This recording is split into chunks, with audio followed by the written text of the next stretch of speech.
Sir, ഈ എം.ആർ. അജിത് കുമാറുമായി ബന്ധപ്പെട്ടിട്ടുള്ള അതായത് അനധികൃത സ്വത്ത് സമ്പാദന കേസിലെ വിജിലൻസിനോട് വിശദീകരണം തേടിയിരിക്കുകയാണ് കോടതി. കേസിൽ വിജിലൻസ് സ്വീകരിച്ച നടപടിക്രമങ്ങൾ സംബന്ധിച്ച് വിശദീകരണം നൽകണം. കീഴുദ്യോഗസ്ഥൻ അന്വേഷണം നടത്തിയത് തെറ്റാണെന്നാണ് ഹൈക്കോടതി ചൂണ്ടിക്കാണിച്ചിരിക്കുന്നത്. ഇങ്ങനെ പലതരത്തിലുള്ള ഉത്തരവുകളും പലതരത്തിലുള്ള വാർത്തകളും ഒക്കെ ഇതുമായി ബന്ധപ്പെട്ട് വന്നുകൊണ്ടിരിക്കണം. പൂരം കലക്കൽ മറ്റൊരു വിവാദം. ഈ കാര്യങ്ങളിലെല്ലാം നമുക്കറിയാം ആരാണ് എം.ആർ. അജിത് കുമാറിനെ സംരക്ഷിക്കുന്നത് എന്നുള്ളത്. എന്തിനാണ് ജനങ്ങളുടെ കണ്ണിൽ പൊടിയിടാൻ വേണ്ടി ഇത്തരത്തിലൊരു അന്വേഷണവുമായിട്ടൊക്കെ പോകാനായിട്ട് ഈ ആഭ്യന്തര വകുപ്പ് കൈകാര്യം ചെയ്യുന്ന മുഖ്യമന്ത്രി മൗനാനുവാദമൊക്കെ കൊടുക്കുന്നത്?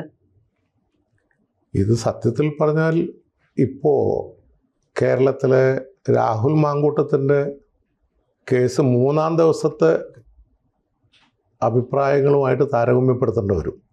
3-ാം ദിവസം ആയപ്പോഴേക്കും രാഹുൽ മാങ്കൂട്ടത്തിനെ പേടിക്കുന്ന സ്ഥിതിയായി ചിലർ. അതേ സ്ഥിതിയാണ് ഇപ്പോൾ എം.ആർ. അജിത് കുമാറിനെ പേടിക്കുന്ന സ്ഥിതിയായി ഭരിക്കണവരെന്നുള്ള നിലയിലേക്ക് കേസ് മാറിക്കൊണ്ടിരിക്കുകയാണ്. കാരണം എന്തിനാണ് ഇങ്ങനെ പ്രൊട്ടക്റ്റ് ചെയ്യണമെന്നുള്ളത് ഭരിക്കണവർക്ക് പോലും ഒരു വ്യക്തതയില്ല.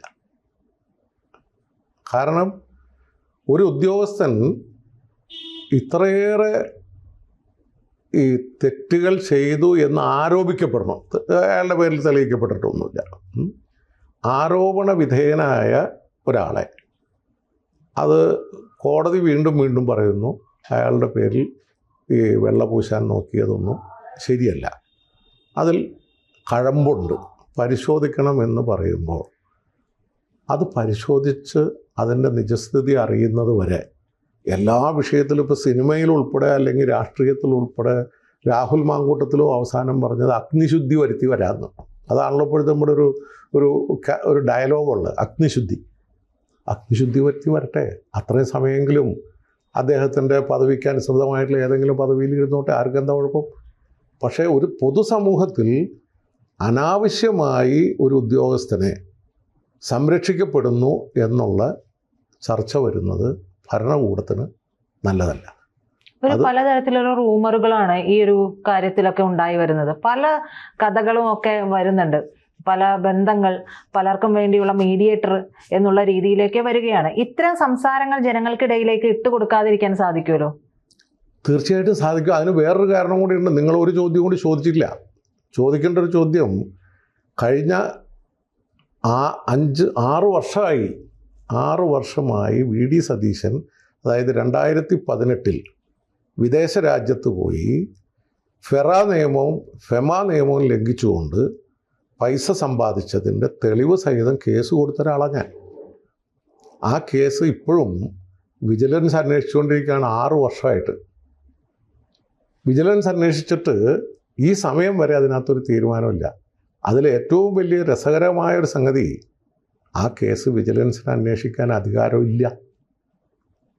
ഫെമ നിയമങ്ങളെന്ന് പറയുന്നത് വിദേശ രാജ്യത്ത് മാധ്യമപ്രവർത്തകരായിട്ടുള്ള ആളുകൾ വരെ, സാധാരണ ഒരു പൊതുസമൂഹവുമായി ബന്ധപ്പെടുന്ന ഒരാൾക്ക് പോലും വിദേശത്ത് പോയി 1 രൂപ പിരിവ് സമ്പാദിക്കാൻ കേന്ദ്ര ഗവൺമെൻറ്റിൻ്റെ വിദേശകാര്യ മന്ത്രാലയത്തിൻ്റെ അനുമതിയില്ലാതെ ചെയ്യാൻ പാടില്ല.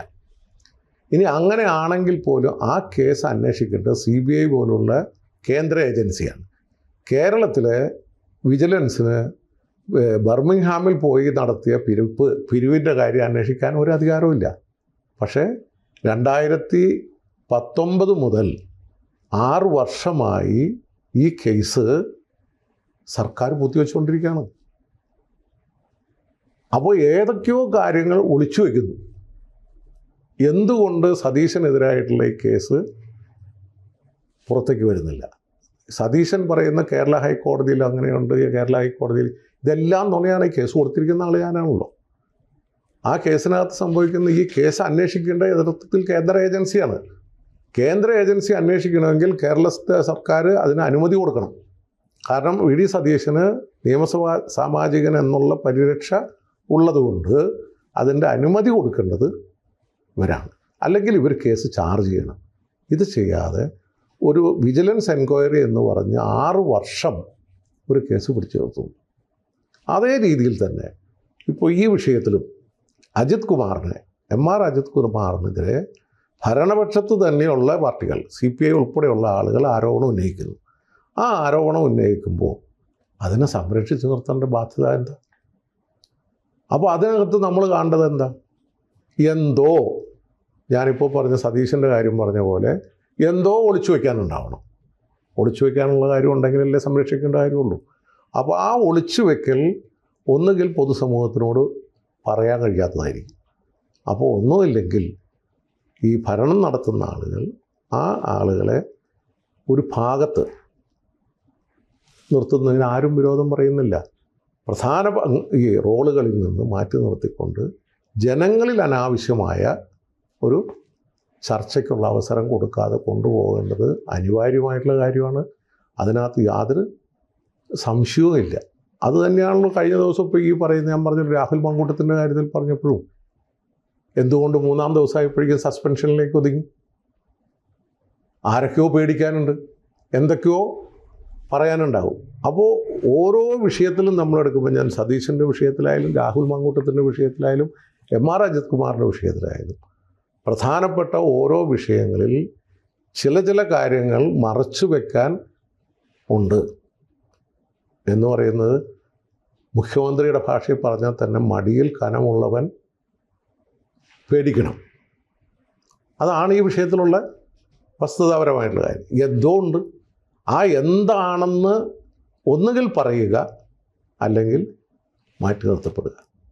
ഇത് തീരുമാനിക്കേണ്ടത് അതിൻ്റെ ഉത്തരവാദിത്തപ്പെട്ട ഭരണം നടത്തുന്നവരാണ്.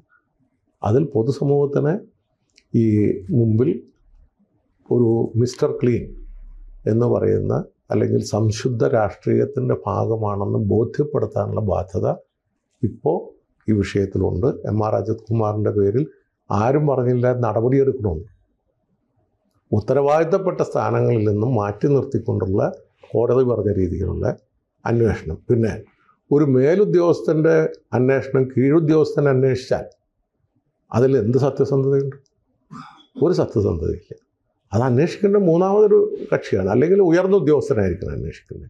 കീഴുദ്യോഗസ്ഥനാണോ ഒരു മേലുദ്യോഗസ്ഥൻ്റെ കേസ് അന്വേഷിക്കുന്നത്? നാളെ അവൻ ജീവിക്കണ്ടേ? അപ്പോൾ അതിൽ നിന്നെല്ലാം ബോധ്യപ്പെടുത്തുന്നത് ബോധപൂർവമായി അനാവശ്യമായ ഒരു സംരക്ഷണ കവചം അദ്ദേഹത്തിൻ്റെ മുകളിൽ കൊണ്ടുവരുന്നുണ്ട്. അത് സംശയലേശമെന്നെ മാറ്റാനുള്ള ബാധ്യത ഭരണം നടത്തുന്ന ഭരണവർഗത്തിനുണ്ട്. അതിനകത്ത് യാതൊരു സംശയവും. സാർ ഇപ്പോൾ പറഞ്ഞ പോലെ അഗ്നിശുദ്ധി വരുത്തുക എന്ന് പറഞ്ഞല്ലോ.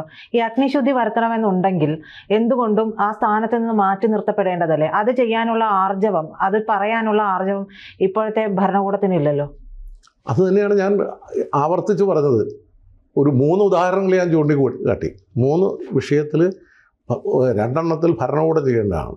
ആ ആർജവം ഇല്ല. അതേ ഭരണകൂടത്തിൻ്റെ വക്താക്കളായിട്ടുള്ള രാഷ്ട്രീയ പ്രസ്ഥാനം തന്നെയാണ് ഇപ്പോൾ പറയുന്നത്. ഈ പറയുന്ന രാഹുൽ മാങ്കൂട്ടം MLA സ്ഥാനം രാജിവെക്കണം, ധാർമ്മികതയുടെ അടിസ്ഥാനത്തിൽ രാജിവെച്ച് അഗ്നിശുദ്ധി വരുത്തണം. അതെന്തുകൊണ്ട് MR അജിത് കുമാറിനില്ല? എന്തുകൊണ്ട് ഈ VD സതീശനില്ല? അപ്പോൾ നേരത്തെ ഞാൻ പല കാര്യങ്ങളിലും പറയാറുള്ളത് പോലെ നിയമം വ്യക്തിയാധിഷ്ഠിതമായി സൃഷ്ടിക്കപ്പെടുകയാണ്. അതല്ലാതെ നിയമത്തിൻ്റെ തുല്യത നമ്മുടെ നാട്ടിൽ നിഷേധിക്കപ്പെടുന്നു. അത് എന്ന് തിരുത്തപ്പെടാൻ കഴിയുന്നോ അന്നേ ജനങ്ങളുടെ വിശ്വാസം ആർജിക്കാൻ കഴിയും. കൂടുതൽ വാർത്തകളും വിശേഷങ്ങളും നിങ്ങളിലേക്ക് എത്താൻ ABC മലയാളം സബ്സ്ക്രൈബ് ചെയ്യുക, ബെൽബട്ടനും അമർത്തുക.